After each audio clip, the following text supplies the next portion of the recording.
The heat lay over Springfield like a sheet fresh from the iron, flat, gleaming, and too hot to touch.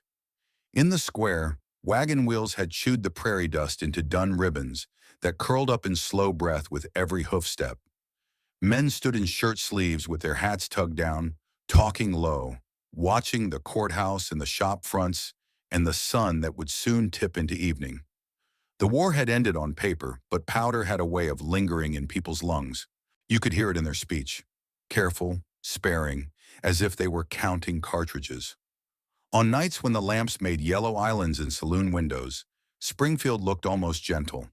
In daylight, the place showed its bones. This was a frontier market town that had served as depot in convalescent ward and contested prize. It was no stranger to uniforms, or to the ghosts uniforms leave behind. Into that square stepped two men who had carried different flags but shared the same crowded trade. The brotherhood of cards, cash, and nerve. James Butler Hickok, Wild Bill to those who'd followed his scouts and rumors, wore his hair long and his reputation longer. He had ridden for the Union, hunted in lonely country, and learned how to keep his hands quiet when the room got loud. Across town moved Davis K. Tutt, a former Confederate, lean and composed, with debts he was trying to juggle, and a temper people had learned to measure. They weren't always enemies. Springfield folk had seen them shoulder to shoulder at tables where the pasteboards slid and money went walking.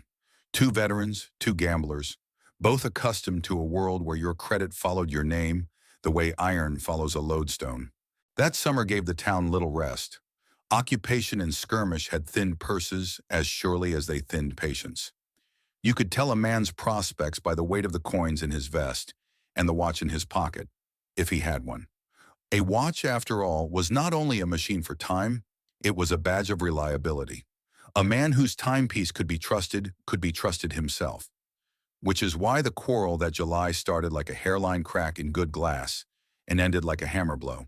The evening before the shooting, in a room at the Lyon House Hotel on South Street, the cards fell and tempers fell with them.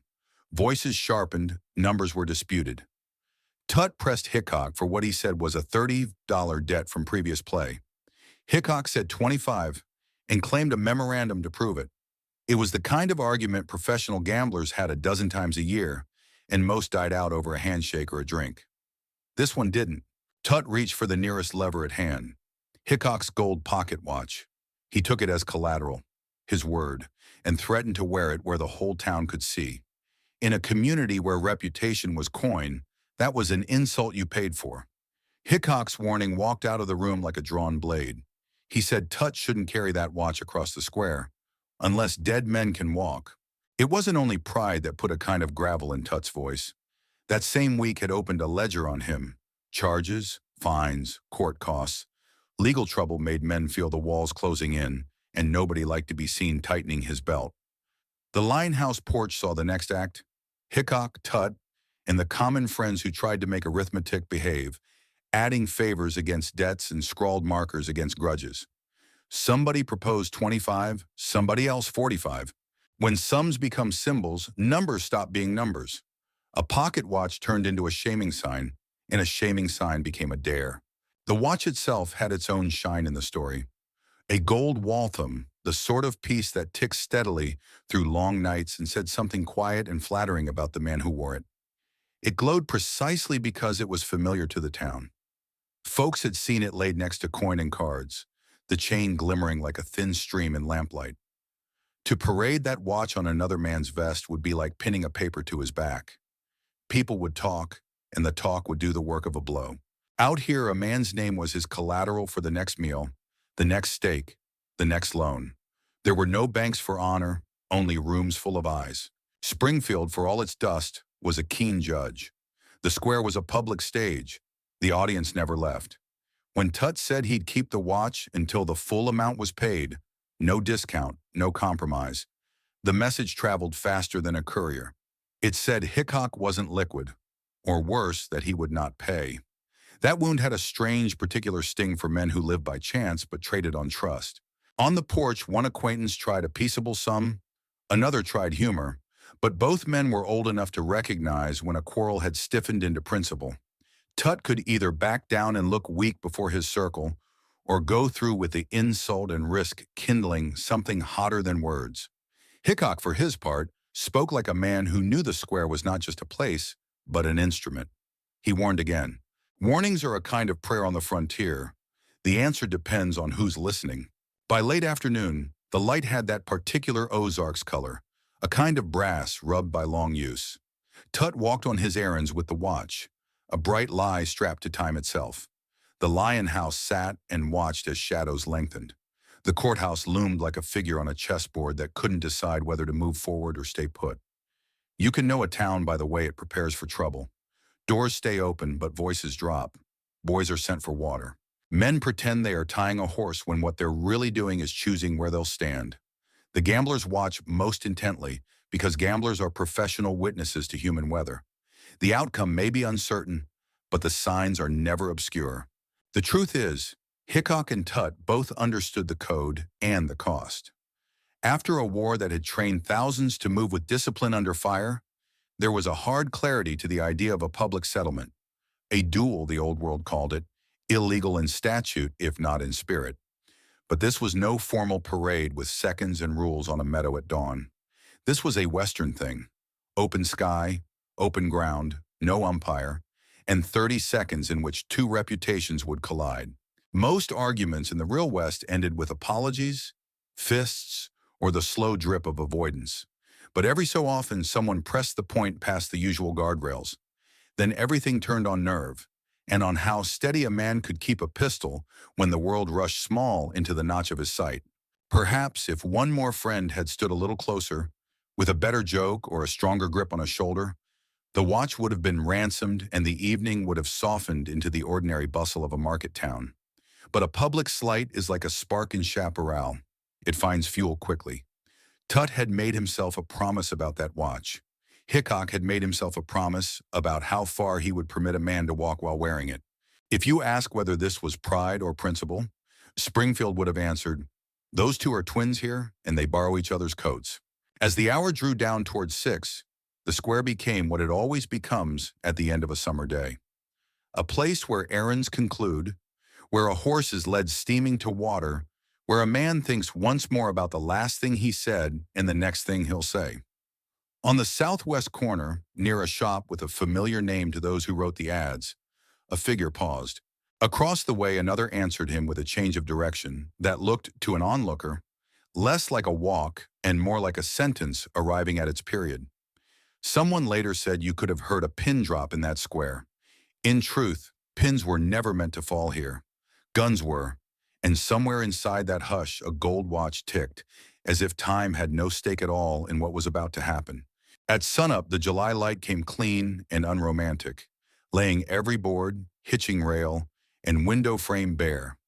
Springfield woke the way hard towns wake, with work first and talk second. Wagons rattled in from farms with melons and corn stacked like cannonballs. A livery boy led out 2 bays, brushing their coats to a dull shine, while flies made lazy orbits. By mid-morning, the square had that courthouse hum, voices trading news about weather and harvest. But beneath the everyday clatter ran a finer wire, a rumor stretched so taut that even a stranger could hear it sing. It began at the Lyon House porch, where men in vests leaned on their elbows and tried to turn a quarrel into arithmetic. The porch boards had been scuffed smooth by 1,000 negotiations, but few as stubborn as this one. The numbers slid across the talk like beads on a string, 25, 35, 45, each sum carrying not just coin, but pride. Hickok stood cool, his voice easy but unbending. Tutt stood angled and precise, a man who liked his accounts to settle flat. On the frontier, friends double as mediators. One man, gray around the temples and seasoned by the same card rooms, made an offer to bridge the gap. Another swore he'd witness payment the next day if the watch came back today. But Tutt's reply had the rigidity of a rule. He'd taken the watch to ensure the debt would not fade into smoke. The gold piece gleamed against his waistcoat, and the gleam did more harm than any sentence spoken there. The porch gave them shade. It could not give them compromise. By noon, the rumor wire had carried the story around the square and out into the spurs of South and St. Louis streets. Stories on the frontier don't travel alone. They take on small clots of detail along the way, like burrs on a trouser leg. Someone said Hickok had thrown down the ultimatum about dead men walking, like a sheriff pins a notice to a post. Another said Tutt had laughed and fingered the watch chain in a way that made the onlookers feel they'd seen something indecent, as if a gentleman's private pledge had been hauled into public daylight. In shops that smelled of leather and lamp oil, clerks paused with twine in their hands while customers set down parcels to ask, low-voiced, "Is it true?" If the West had a printing press faster than rumor, it never found one. The square itself felt complicit. At its heart stood the courthouse, official, watchful, a stone conscience. And around it, the businesses that sucked breath from its authority like a bellows, Stokes a forge. There were the places everyone knew by name, a dry goods store with its neat facade and a chemist that sold liniment for man and horse, the hotel and its porch that had seen more bargains than the clerk's desk inside, and a corner that would, in time, grow a legend thick enough to bury its true position. People remembered the gunfire. They never agreed on the exact geometry. Some swore the men faced off, catty-corner across the plaza. Others that one was nearer the courthouse and the other further. And still others that later markers had planted their stakes a little too confidently, a little too far from where the witnesses pointed. A square that calls itself public invites 1,000 private certainties. By early afternoon, the attempt at softening the dispute had become a kind of theater. The men who spoke for peace did it with that particular care used by gamblers. Polite, friendly, but each syllable carried like china, as if any one word set down too hard might break the whole service. They made practical suggestions, pledge half now and the rest by sundown, let the watch sit with a third party, write a note, and put it in a hat. But nothing practical can dent an argument that has stopped being about money. Tutt had accepted the watch as proof he would not be played for a fool. Hickok, by every inch of his bearing, showed a man refusing to be displayed as one. The sums were no longer sums. The numbers had turned into signs. On the Lyon House porch, where men usually bargained, two reputations simply collided and held their ground. What pressed on the lungs that day was not only the quarrel. In the weeks after armies folded their colors, Springfield found itself in that awkward dance partners know when the music stops. Too close to step back, too tired to keep swaying. Ex-soldiers still wore army boots because they were the only boots they had. A Union forage cap sat on one peg beside a Confederate slouch hat on another, and the room did not quite know where to look. The currency of trust was fragile and, worse, public. One good slight could devalue a man's name for months. Shopkeepers extended credit or withheld it for reasons they could not always explain to themselves. He paid last season, but he looks light this harvest, or he's a steady hand if you meet his eye. In such a place, a gold watch did more than mark hours. It was the pawn ticket of a man's standing. Afternoon poured itself slow and heavy over the square, and the rumor wire found its way into back rooms. There the talk changed key. If the men met, would they meet under eaves or the open sky? Was this to be the kind of fight that breaks chairs and egos in a saloon, or the rarer kind that makes a town hold its breath? Already the hush practiced itself. In doorways, women counted the cost of stepping outside with baskets when the air itself seemed to be waiting. A boy with a wooden pail lingered by the pump, having forgotten why he'd been sent. The blacksmith's hammer paused between strokes, hovered, then fell. Springfield's geography shapes a man's options. To the northwest of the courthouse, one could stand with the sun behind and force an opponent to squint. To the south, the buildings threw shadows long enough to drink. A man who knew his angles could narrow his profile with 2 steps, take the wind out of his opponent's eyes with 1 more. There were corners where a rifle would rule, and lanes where a pistol would do. The old-timers like to say that a duel is just a geometry problem with blood for ink. And the newer men, the ones who'd come of age in war, understood that lines on a map are only polite drawings overlaid on sudden fear. Some later insisted they saw Tutt fingering the watch chain as he crossed the square in the late afternoon. His stride clipped, the gold flashing as if it had its own pride. Others insisted he tucked it inside his vest to keep the moment from becoming too crass. A few would claim they saw Hickok long before the rest did, his step unhurried and his head slightly tipped, the way a man cocks his ear at a distant thunder. Noise has weight in recollection. Some witnesses heard a saloon piano. Others swear the town fell so quiet you could catch the scrape of leather on holster. Memory loves to argue with itself, especially where a legend is shaping up under its skin. The porch conference dissolved without dissolving anything. Men drifted away in pairs that soon broke into singles, each walking a little distance and then turning to look back, as if they expected the argument itself to march after them. A freight wagon crossed from east to west, drowning out a snippet of exchange with a squeal from its axle. Two soldiers, still in fragments of blue, placed a bet neither would own later. "They'll cool off," one said. "Not in front of the courthouse," the other answered. A dog trotted to the pump, drank and trotted off, wiser than men, indifferent to watches. Toward evening, the light grew theatrical, as if heaven had seen the need for a curtain and was setting one with care. The shadows of the buildings lengthened like spears thrown slow. Men took up stations that did not look like stations. A post, a step, a wagon tongue.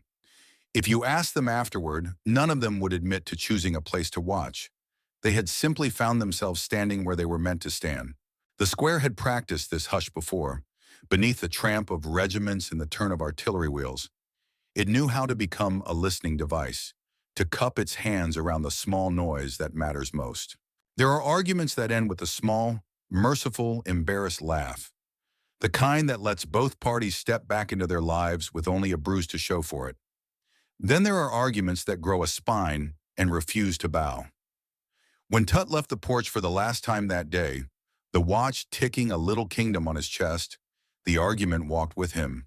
When Hickok moved into the square, every shift of his coat announced the same thing a bell would have. The hour had come. They did not so much choose the open ground as the open ground chose them. No walls to confuse echoes, no tables to interfere, no chairs to crack and make a mob of it.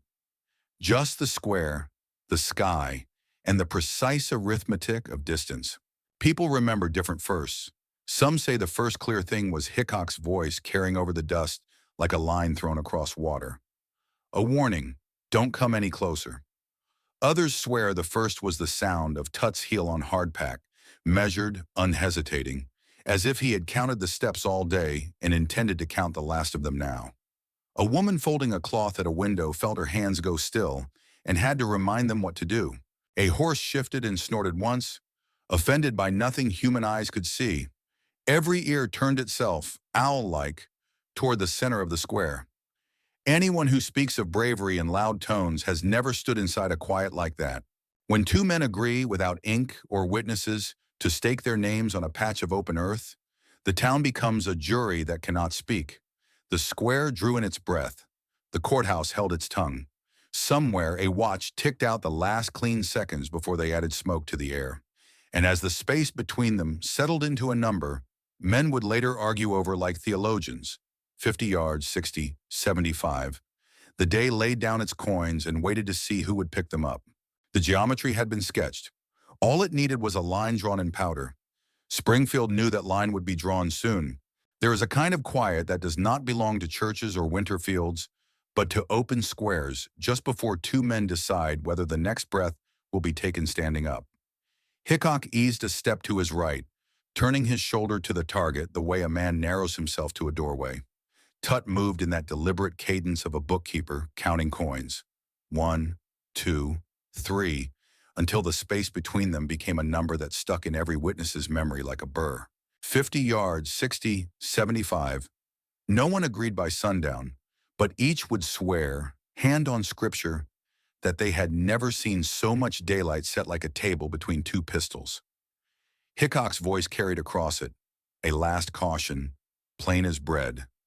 Don't come any closer. If there was an answer, it came in the quiet geometry of Tutt's next step. A revolver does not make courage, but it does lend its shape. Hickok wore his Colts butt forward in the cavalry style, left side and right, the grips canted for a cross draw that spared the elbows and kept the motion one smooth arc. Leather, air, level. It is one thing to haul a gun from a holster, another to bring it to rest where the eye is already waiting. Hickok had learned the trick the hard way, in dark timber, on prairie notched by wind and habit, so that by the time Springfield put him on its public stage, his hands moved like a practiced memory. He did not lunge or crouch. He simply set his feet, let the breath run out to its far shore, and put the front sight where a man's life was. On the other side, Tutt raised his own iron with that same fatal confidence the war had given too many boys. The square felt the air tighten, as if someone had drawn a string from hitching rail to hitching rail. You could have heard a pin drop, they said later. Better than a pin. The faint scuff of sole on packed dust, the dry kiss of leather, the clean mechanical whisper of a hammer rolling back. In some futures, the shots come staggered by a heartbeat. In this one, they struck almost as one. Two sharp reports uncushioned by walls traveling out across the plaza and up into the courthouse windows before the sound wheeled and came back human high. Tutt's shot cut air. Men near the courthouse swore they saw dust jump behind Hickok, like a lizard startled into motion. Hickok's ball flew true, as if the space itself had volunteered to carry it. The old Navy pattern in his hand was a 36, 7.5 inches of barrel that gives a man time to think in a sight he can believe in. Cap and ball, yes, powder and lead and percussion, but a precision instrument in hands that treated it as one. The paper cartridge, powder and ball wrapped neat, would have been rammed home earlier, cylinder charged and capped so that when the hammer fell, the fire jumped through the cone and woke the chamber like a struck anvil. A pistol like that tells truth at 100 paces when the man behind it has trained his nerves to say yes. A bullet is an argument written in metal. Hickok's lodged its proof in Tutt's chest. The man took the kind of backward pause that looks almost like reconsideration, staggered his weight as if the ground had moved, then turned in the most human direction available, toward the courthouse steps, toward a finish that promised order. "Boys, I'm killed," he said, with the strangest courtesy, as if apologizing for the trouble. Then he gave up the last argument a body can make and folded into the square that had watched him walk into it. The second hand of the watch on his vest, if it still ticked, did so for no one. For a beat that felt like a minute, no one moved. Then the town broke its trance. A few ran forward. More took a brief step and stopped, surprised to find their legs obeying fear while their faces performed concern. A woman at a window clapped a hand to her mouth and left it there, as if anything she spoke would join the smoke and refuse to come back. A dog barked once, uncertain, and went silent again under the strange authority of gunfire. Across the plaza, a wagon team danced in the traces until a boy caught a rein and murmured a nonsense that horses understand as well as prayers. Hickok lowered the pistol instead of holstering it at once, as if reminding his own hands to stay slow. A good shot knows that the shot's echo lives in the body longer than it does in the air. He did not run. Men who have been measured by bullets do not hurry to show their measures again. He stood with the stub of smoke unwinding from his barrel, thin, blue, and unremarkable, as if a chimney had tried its best to be a cloud and given up.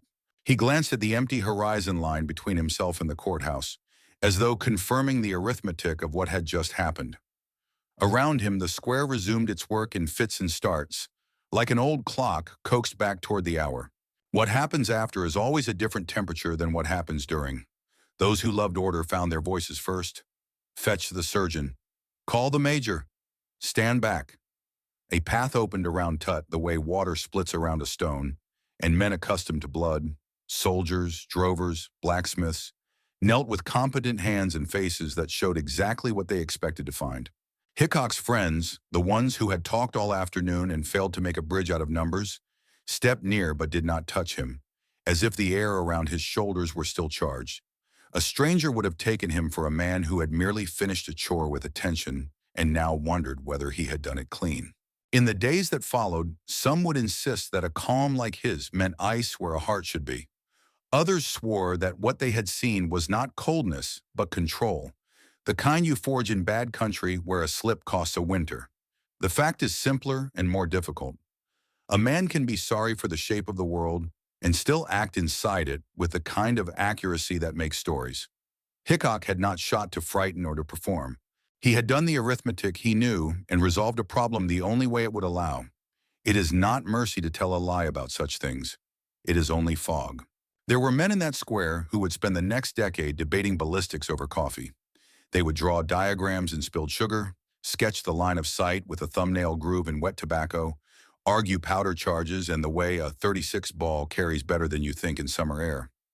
One would bring a Navy to a stump range outside town and proved to his satisfaction that a playing card could be holed at 70 yards if a man lost the habit of breathing like a frightened animal. Another would hold that the distance had been exaggerated, that men stretch stories like shirts on a wash line, and that a closer shot still makes the same corpse. The square did not take sides. It held the event the way a field holds a harvest, without comment, but forever. As for Hickok's pistol, the question passed among boys with the brilliance of a riddle. Which hand, which holster, which draw? The answer, like most truths, was plural. He wore twins and preferred the cross draw because it kept motion fast and symmetrical, and because a man who rides learns to fight without fouling his elbows on his own ribs.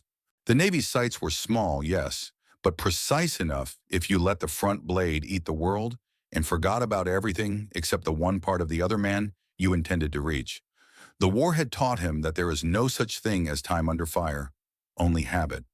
Habit had placed that silver of sight between his eye and Tutt's chest. Habit had kept the front sight from vanishing into fear. When the first wave of motion eased, the square produced its authorities like a well-rehearsed pageant. Major Barnett stepped in with a soldier's crispness, and the law's voice returned to the air as if it had been waiting just outside the frame. Orders were given, calm on the surface and brisk underneath. In short strokes, they took custody of the living man and count of the dead one. Someone fetched a blanket. Someone else fetched witnesses who were already rehearsing their names. On the courthouse steps, a clerk with decent penmanship began a fresh page in a fresh hand, and the business of turning act into record, of striking the coin called event and stamping it with a date, got underway. The sun, heedless, slid toward evening, while the town studied itself in the bright mirror of what it had just seen. The square had asked a question, the square had received its answer. In that brief interval, Springfield had been the West in its whole grammar: warning and refusal, nerve and aim, law arriving after the smoke. Tutt lay within the shadow of the building that would judge the man who shot him. Hickok stood at the edge of a future in which that single, clean shot would outshout almost everything else he ever did. Men began to speak again, to fit words to a silence that didn't want them. The square exhaled, long and low. Somewhere in the dust, a watch ticked on, its second hand stepping forward as if time were the only gambler whose stake could not be lost. When authority finally entered the scene, it did so in a blue coat and with a cavalryman's efficiency. Major Albert Barnett of the 2nd Ohio stepped into the square as if it were a drill yard and gave the order that put words back into the air: arrest him. Hickok did not bolt or bargain. He surrendered with the weary exactness of a man who has been measured by stricter instruments than a warrant. Soldiers who had learned to pull chaos into columns did what they knew. They separated the living from the dead, took statements no one yet trusted, and walked the shooter to the courthouse that had been watching the whole time. The shift from smoke to statute is always abrupt. One moment the world is powder and reflex, the next, signatures and oaths. By the following morning, a different officer of the peace took the stage: J.F. Brown, the county coroner. His business was the first translation, flesh into record. Brown convened a 6-man jury as the law prescribed. Ordinary townsmen lent a temporary gravity by oath. They peered at the body, listened to fragments from witnesses who had heard one thunderclap or two, and examined Tutt's revolver with the sober curiosity of men inspecting a broken plow. One chamber had spoken, cap spent, bore fouled a shade darker. That single sign carried as much weight as any heated recollection.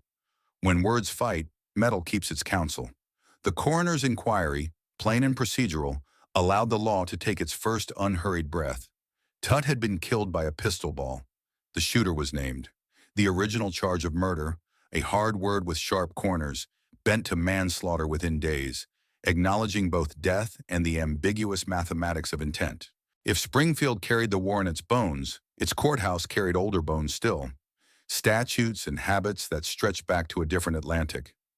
Missouri had long frowned on the painted rituals of dueling, and yet the unwritten economics of honor continued to circulate like a second currency. The law asked, did the defendant willingly enter into mutual combat? Did he seek the fight or attempt to avoid it? Did he answer a blow with a bullet or meet a drawn pistol with his own? The town asked a blunter question. Was what happened the kind of thing men sometimes must do, or the kind a person should hang for. Between those two juries, formal and informal, Hickok spent the last days of July on a narrow plank. Bail appeared, raised by men who knew him and perhaps recognized themselves in the quiet way he had stood his ground. The some made some gasp. The gesture made more nod. Summer rolled forward and put August on the calendar.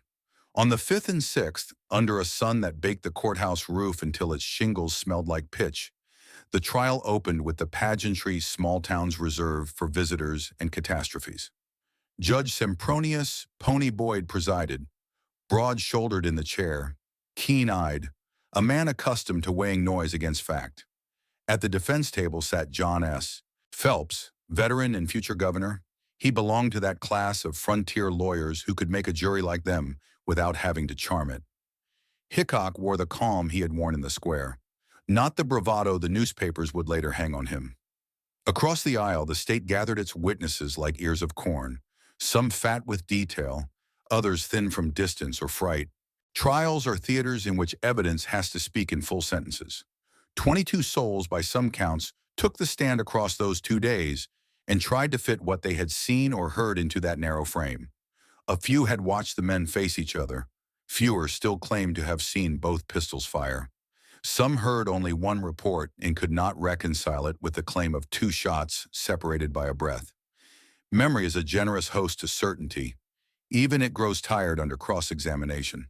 The pistol itself, handled now as gingerly as a relic, could not speak, but its one-fouled chamber muttered enough to give shape to the claims. The coroner's jurors had touched that metal.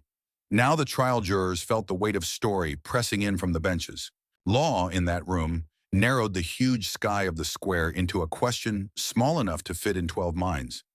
Had Hickok, under the circumstances as he reasonably perceived them, used the deadly force that necessity allowed? Or had he stepped willingly into what the statutes would call mutual combat? If the former, acquittal; if the latter, guilt, even if the other man's hammer fell first. Behind that cold grammar stood 3 facts no one could evacuate. Tutt had worn another man's timepiece in the public square. Hickok had warned him plainly, and both had raised pistols. The state leaned on the first and the third, hoping the second was nothing more than theater. The defense asked the jurors to take the plain measure of a drawn pistol and a man's right not to wait for a bullet to argue with his ribs. Judge Boyd's instructions, famous enough in retellings to be misquoted into legend, threaded the tightest of needles. He told the jurors that if the defendant had willingly engaged in a fight, he could not hide inside the cloak of self-defense. A man who consents to a brawl cannot afterward claim the frights a brawl inevitably brings. But he also told them that the law does not make a statue out of a citizen. If danger is near and a gun is coming to bear, a man need not fold his arms and die for the sake of tidy statutes. The words sounded contradictory because life is. Jurors are asked to be both the head and the heart of a community at once. This panel, farmers, merchants, 2 men who had worn Union rank alongside Hickok in hard seasons, listened to the judge and then to the echo of their own years. Jury rooms have their own weather. Men pace, chairs scrape, and the single event under consideration grows larger than the table it sits on. Did Hickok go to the square to kill a man, or to call a bluff he could no longer bear to watch being played? Had Tutt put himself in the posture of the aggressor by moving in with a drawn pistol after a warning that any boy could understand? The jurors ran their fingers over words that would not lie still. Provocation, reputation, reasonable fear. They knew what a watch meant in a town where credit and trust were close siblings. They knew also what it means when a man refuses to back away from a threat because pride will not let him. The verdict, not guilty, arrived with the speed of people who had, in some quiet place inside themselves, decided long before the last witness stepped down. Outside, the square received the decision the way a field receives a sudden wind. Some wheat bowed, some stood adamant. A lawyer of local renown mounted a balcony and thundered that decency had been cheated. In doorways, voices muttered that a fair fight had been honored. Talk of lynching flickered for a moment like dry straw under a match, and then died, smothered by fatigue and the presence of too many men who had worn uniforms and learned the price of carrying anger too far. Hickok walked out, not a free myth, but a free man, and that distinction would matter for a little while, until print and rumor did what they always do to events that fit too elegantly into a nation's hunger for outline. Tutt, meanwhile, was given to the earth without ceremony, the city cemetery receiving him with the same democratic precision it offered every veteran of causes won and lost. A brother would years later see him move to a better place, Maple Park, because kinship is a stubborn gardener, and grief longs to put its dead in public sunlight. No verdict could cancel the fact that a family's table had lost a voice. In a town small enough that men recognize one another by stride at 100 paces, absences walk the streets for years. What did the acquittal mean? That a jury believed a man should not be compelled to wait for a bullet in order to deserve his life. That honor, though outlawed in one of its older uniforms, still wore its work clothes and showed up where men traded their names for credit and their credit for tomorrow. That the law, even while insisting on its clean-line categories, sometimes steps aside to let a community speak for itself. Missouri could declaim against dueling and did. Springfield could still nod at a fair fight and did. Derringers and statutes argue in different dialects. On those August days, the jurors acted as interpreters for both. In the weeks that followed, the town thawed back into its routines. Bills came due. Harvest needed hands. The square reopened its ears to ordinary commerce. But something had changed, and everybody knew it. An event had found the precise shape by which the rest of the country would recognize the West.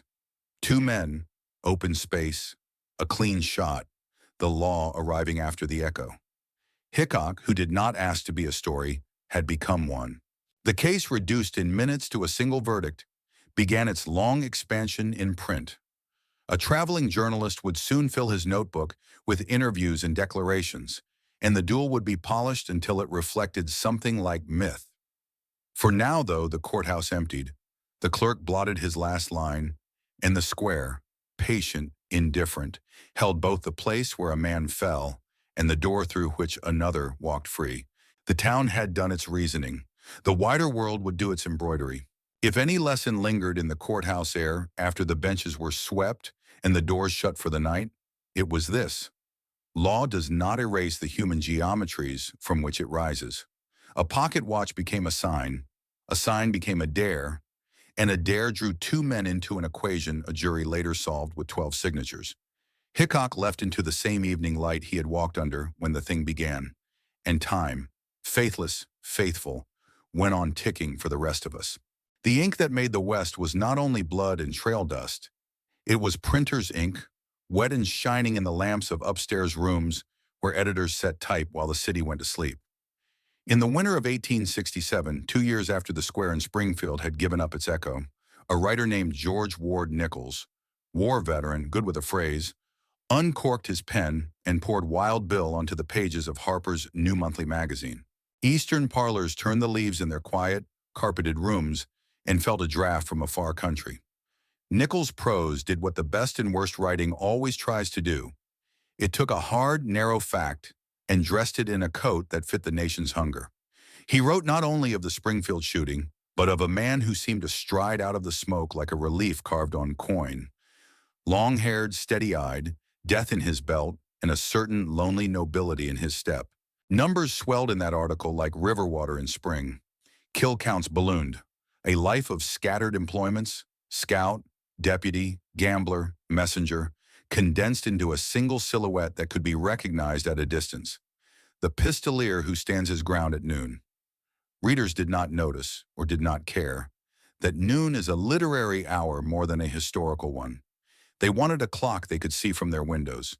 Nichols gave them a tower with a bell. Here was the true magic. The duel itself did not need much embroidery. Its lines were already clean. An insult carried in the open, a warning resisted, two men facing each other across an honest geometry of air, two pistols raised, two reports, and the slow sentence a dying man spoke to his friends. Nichols amplified the rest. The aura and the arithmetic of deadly competence, the notion that a single man's aim could stand in for an entire region's order. The country, aching from the torn seams of the war, seemed to recognize itself in the paradox. A lawful acquittal shadowed by outlaw romance. It was easier to believe in one man's steadiness than in the slow labor of courts and legislators. The frontier, in that telling, became a stage on which America rehearsed being America again. Individual were braced against want, danger, and insult. The telegraph had narrowed distances, Rails were narrowing them further, and the appetite for the far away had become a respectable vice in Boston, Philadelphia, New York. The West answered not with statistics, but with stories. One traveler stepped off a train with a clipped newspaper profile tucked into his hatband. Another repeated the long paragraph about Wild Bill's 100 men as if it were scripture. In boarding houses and barber shops, the legend got weight by being retold at different angles. Even those who doubted the tally of the dead felt obliged to repeat it with a small smile, lest they seem unromantic. Facts are shy animals. They disappear under applause. The applause swelled again when another pen found the same subject. Henry Morton Stanley, young, curious, not yet the man who would ask a certain famous question in Africa, met Hickok and wrote him into a different register. Less polished than Nichols, perhaps, but steeped in the reporter's eye for telling detail and contradiction. Hickok impressed and irritated him by turns, a man plainly proud and plainly weary of the pride expected of him. Stanley's piece circulated widely, and with it the tension that would follow Hickok to the end. The obligation to be the character people had paid to see. Men who could shoot straight seldom shoot at the roles others hand them. Nevertheless, the role climbed into Hickok's saddle and rode with him. Dime novels, quick to warm their hands over anything that burned, set their type to the rhythm of a myth they could reproduce by the dozen. The titles strutted, the covers shouted. An average boy on an eastern stoop could trade a day's errands for a stitched pamphlet that promised him powder and purpose. Inside, the Springfield Square became the template for 100 invented showdowns. The public insult, the measured walk, the warning line, the draw, the shot, the clean moral exhale when the smoke blew clear. It did not matter that most Western killings were ugly, crowded, drunken, frightened things, that they took place in doorways and alleys and left a chaos of witness. The high noon silhouette was a better teacher than the truth. It gave boys an hour by which to set their lives. And it was not only boys who learned. Theater men sniffed the air and smelled ticket sales. In 1873, Hickok, who could not help being tempted by the wages legend pays, let himself be coaxed onto a stage in the East with Buffalo Bill Cody and Texas Jack Omohundro.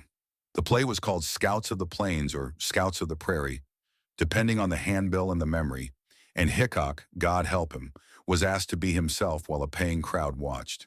He hated the grease paint's itch, the repetition, the way a cue froze what ought to be a free motion. By some accounts, he forgot lines and filled the forgetfulness with gunplay that pleased the audience and alarmed the actors. A man used to real danger finds the imitation a poor meal. Yet the stage, however briefly he stood upon it, obeyed a national law. Everything in America wants to become entertainment if it cannot become money. Hickok turned away from the footlights. The footlights kept his shadow. Meanwhile, museums and private cabinets began the long, fussy work of collecting the objects through which the mind imagines it touches the past. A pair of Colts of the Navy pattern with honest wear on their grips. A watch said to have belonged to this man or that one. A memorandum book with the neat listing of a debt that might settle more arguments than it stirs. These physical cousins of a vanished hour took on a quiet authority that paper stories lack. You could stand inches away and understand how a 7.5-inch barrel becomes a ruler for a nervous hand. You could see how a front sight, barely a sliver against summer light, would steady or disappear altogether depending on the nerve behind it. Curators set each object under glass as if to admit that legends cannot breathe indoors unless we tend them carefully. Print, though, did not always bother with glass. It liked speed. Nichols's florid account became a source book from which other writers copied freely. Stanley's cool regard offered a counterweight that few readers sought. Pamphleteers and novelists erected a scaffolding of incidentals, rescued maidens, tribes, and desperadoes, placed as if on a chessboard, that had little to do with any ledger in Springfield. Even the duel's hour slid by degrees from late afternoon toward that moral noon, that high-centered light which throws the shortest, sharpest shadow. You can watch the myth adjust the sun the way a painter moves a lamp in his studio to flatter the subject. Art directs the day. Truth checks its watch and tries to be patient. What the nation truly purchased, in the end, was not a biography, but a key. It unlocked a door in the American house where old fears live. That law is far away. That insult, if not set right, multiplies. that order to be trusted must sometimes be born in the hand and not in the statute book. The Hickok-Tutt affair reassured the part of the country that wants morality clean and immediate. "Here, see," the man warned. The man advanced. The shot came. The community waited and said not guilty. The chain satisfies because no link is hidden. Never mind that the real West often replaced links with knots and fraying twine. Even in Springfield, the legend's weather changed the town's own recollection of its sky. Markers rose and sometimes moved. Shop fronts changed hands. The courthouse and its steps kept their stoic expression as people posed for photographs on anniversaries. Each generation stepping into the same frame, hoping to draw a little of its clarity into their time. Libraries pulled dusty boxes from back rooms and found trial papers that insist on their own smallness. Dates, names, the measured voice of a judge threading law through noise. That smallness, oddly, is how the story keeps its balance. The larger the legend grew, the more precious the tight handwriting became. Those lines that do not care whether boys on eastern stoops dream too loudly. If Hickok winced under the myth's harness, it did not stop the team. He had helped braid the leather after all. Even a reluctant man sometimes nods when his own name becomes a currency with which he can pay a season's bills. But there is a weariness that comes to those who must perform their own skin on demand. He carried it westward with him, into Kansas towns with new ideas about law, into deadwood gulches where gold fever cooked the air, into rooms where men who believed everything they'd read in Harper's looked across the table at the living subject and demanded without words that he be printed again before their eyes. Between the printed man and the breathing one lay the same distance Springfield had measured that July day. Clean, empty, perilous, impossible to cross without consequence. So the presses rolled, and the pistol on the museum velvet slept, and a watch somewhere ticked a quiet, endless ascent. The legend did what legends do. It found a high shelf in the American pantry and sat there within reach. Anytime the country needed a taste of simple justice, it took down the jar and unscrewed the lid. Out drifted a square, two men, the verbal warning, the drawn pistols, the tall, clean shot. And back went the jar, to be reopened as often as appetite or politics required. The duel at Springfield had solved one argument and spawned 1,000 stories. Each story, told under a different lamp, through a different shadow. All of them, for better or worse, pointed east toward the reading rooms where the West was manufactured, and west toward a square that would never be only a square again. The square is quieter now, not because the city sleeps, but because time has trained its noises to be courteous. Asphalt smoothed the ruts. A different courthouse wears the place's authority. On Saturdays, a market blooms. Tomatoes in neat pyramids, honey in jars that catch the light like small sunsets. And you could walk the perimeter 3 times and never suspect that powder once hung here like a second sky. But the ground keeps a private ledger. Markers speak in bronze. Docents make their appointed circuits. The old photographs, sepia, grain chewed by years, watch from the library walls with an expression halfway between intimacy and accusation. The square knows exactly what happened, and like most witnesses, refuses to repeat itself except under oath. Archivists are better interrogators than most. They come with patience and cotton gloves, asking nothing at first, then a little more. In a back room with a humming light and the clean smell of paper, they draw out boxes labeled in a hand older than anyone working the desk. Trial papers surface, the clerk's careful dates, the coroner's notes in a plain, practical script. The names of men who swore to what they saw and then had to live under those sworn words the rest of their lives. There is something almost indecent about the specificity. An invoice for a carpenter's bill, and 3 folders over, the testimony that turns a square into a theater. History does not oblige us by sorting itself according to our romance. It stacks itself as it pleases, and the living must do the sorting. One by one, the comfortable certainties, who stood where, which corner of which store, how far, have been walked back and forward again under new eyes. Old markers drilled into concrete in one decade get corrected by new scholarship in the next. As sketches are compared with land records, distances are paced off against surviving foundations, and a sentence in some forgotten letter plucks the sleeve of a map. It startles people how much the ground can move when it isn't moving at all. But squares are like faces in family albums. Under a different light, the same features can be unrecognizable.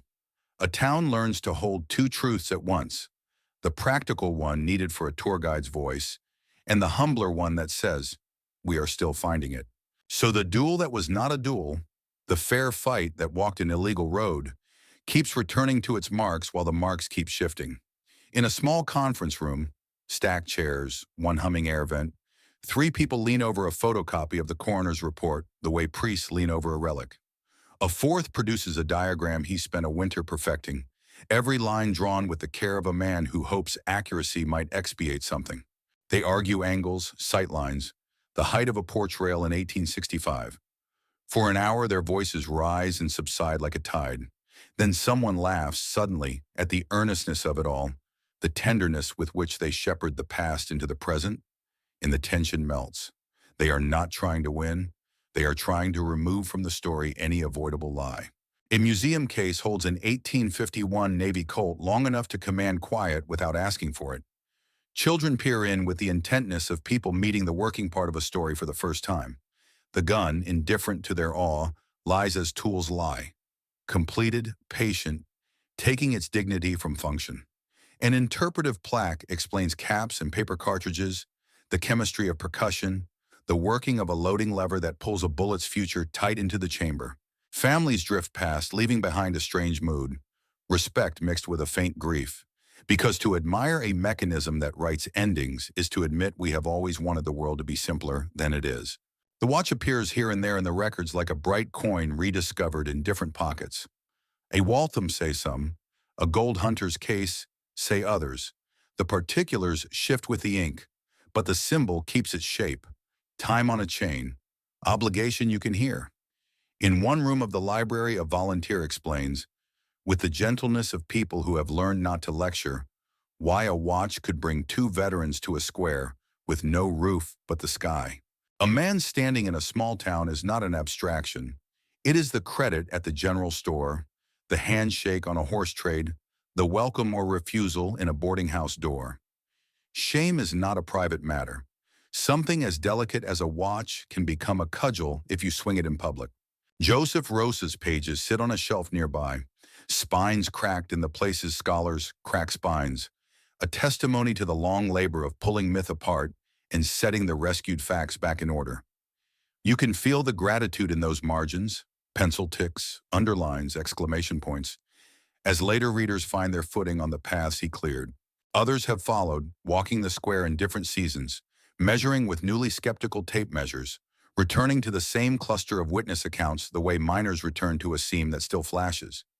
If certainty has not been achieved, the distance between what we knew and what we can say without blushing has narrowed. That is the historian's victory. Not thunder, but the quiet subtraction of error. Outside, the square continues its original business, bringing people into one another's company for reasons they cannot entirely predict. A wedding party snags photographs in the golden hour. A veteran, older than the new courthouse but younger than the last one, parks himself on a bench with a newspaper he barely pretends to read. A busker tries 3 chords and a hymn and finds that the acoustics in front of the bronze marker are kind to him. Tourists consult a map. A local shakes his head fondly, the way we all do at visitors who are graciously lost. The place has learned how to be itself again while hosting a past it cannot shake. And what of the men who brought it its most famous 10 seconds? Hickok walks away from the square into the rest of his mapped years. Lawman and target, subject and actor, a man pursued by the paper silhouette of himself until the cards and a coward's bullet found him in Deadwood. Tutt leaves the square by a shorter road, out of the courthouse's shadow, into a cemetery whose grass blades are democratic. You can stand at either grave, one replacing the other's echo, and find yourself thinking less about the righteousness of that shot than about the arithmetic of reputation and how communities balance the account. Law wrote one answer with a verdict. Legend wrote the other in an alphabet all its own. It is tempting to finish the story where the echo dies, to set down the quill with a satisfied period and walk out of the room. But squares do not allow that. They make a circle. So a last turn, the duel that was not a duel endures because it is a key that still fits our locks. We live closer together than Springfield ever did and own watches that speak from our wrists. Yet we carry the same hunger for clean outcomes in untidy lives. Every time we read the verdict and nod, we are endorsing a geometry of justice that comforts us. Warning, advance, shot, law.